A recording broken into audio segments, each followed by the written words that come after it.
Praise the Lord. கர்த்தருடைய பரிசுத்த நாமத்துக்கு மகிமை உண்டாவதாக. இன்றைய நாள் பொழுதில் உங்களிடம் சந்திப்பதில் நான் மிகவும் மகிழ்ச்சி கொள்கிறேன். கர்த்தர் உங்களையும் உங்கள் குடும்பங்களையும் ஆசீர்வதித்து பாதுகாத்து வழிநடத்துவாராக.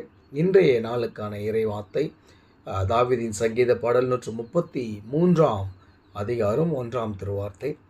இதோ சகோதரர் ஒருமித்து வாசம் பண்ணுகிறது, எத்தனை நன்மையும் எத்தனை இன்பமானது. இன்றைய காலகட்டங்களிலே நாம் சகோதர சகோதரிகளாக நாம் எப்படி வாழ்கிறோம் என்பதை முதலாவது நாம் திரும்பி பார்க்க வேண்டும். உடன் பிறந்தவர்களாக இருக்கட்டும், இல்லை ஆலயத்தில் இருக்கட்டும், இல்லை வேலை செய்கிற இடத்துல இருக்கட்டும், சமுதாயத்தில் நம்மை சார்ந்த நம்முடைய கிராமங்கள் சார்ந்த முறைமைகளாக இருக்கட்டும், நகரங்கள் சார்ந்த அந்த சமுதாயத்தின் சூழலாக இருக்கட்டும், எங்கே வாழ்ந்தாலும் சரி, அங்கே நம்மோடு அக்கம் பக்கம் இருக்கிறவர்களோடு நாம் எப்படி ஒப்புரவாகிறோம், எப்படி அவர்களோடு இருக்கிறோம் என்பதை நாம் சற்று சிந்திக்க வேண்டும். ஏனென்று சொன்னால், சகோதர சகோதரிகள் ஒருமித்து வாசம் பண்ணுகிறது, அந்த ஒருமனம் படுவது மகா நன்மையும் பேரின்பமான ஒரு காரியமா. அநேக நன்மைகளை நாம் பெற்றுக்கொள்வோமா. நம்முடைய குடும்பத்தில் கூட நம்முடைய சகோதர சகோதரிகளோடு நாம் ஒருமனப்பட்டு இந்த ஏதோ ஒரு காரியத்தை எடுத்து நடத்த முற்படும் போது அந்த காரியம் சீக்கிரமாகவும் முடியும். அதற்கான செலவுகள் எல்லாமே பார்த்திங்கன்னு சொன்னால் எல்லாரும் ஒன்று சேர்ந்து அந்த ஒருமனப்படுவதனாலே அந்த இடத்துல எல்லாருக்கும் நான் சம பங்கு இருக்குது.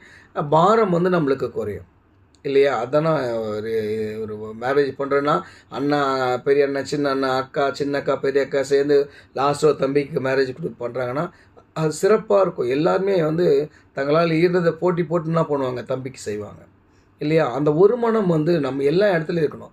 சபைகளில் கூட சரி, சபையில் நாம் ஒரு மனம் ஏன் இல்லை, அநேக சபைகளிலே ஆராதனைகளே பாகுபாடு இருக்கிறது. 8 மணிலேருந்து ஒருத்தருக்கு ஆராதனை, 10 மணிலேருந்து ஒருத்தருக்கு ஆராதனை அப்படின்னு இந்தந்த பிரிவினருக்கு இப்போது வரணும், இவங்க இப்போ வரக்கூடாது அப்படின்னு நாம் பிரிஞ்சு இருக்கிறோம். ஆனால் தாவீது ராஜா சொல்கிறாரு, சகோதர சகோதரிகள் ஒருமித்து வாசம் பண்ணுவது பேரின்பம், மகா பேரின்பமாக இருக்கிறது, நன்மைக்கு ஏதுவாக இருக்கிறது.